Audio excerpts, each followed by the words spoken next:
Here is our factory of reciprocating piston compressor and diaphragm compressor.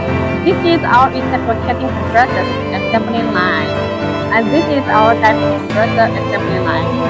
To show you our 3D type of diaphragm compressor.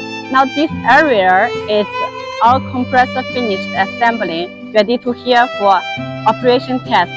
We will do 4 hours continuous operation test at here.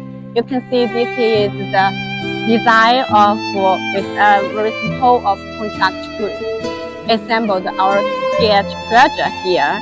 And you can see this is a window show you to how about the piston movable operation test.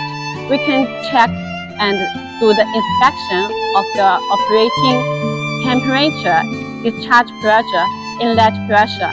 All the pressure and temperature can be shown this gauge, and it also will be shown and connected to your DCS or PLC control system.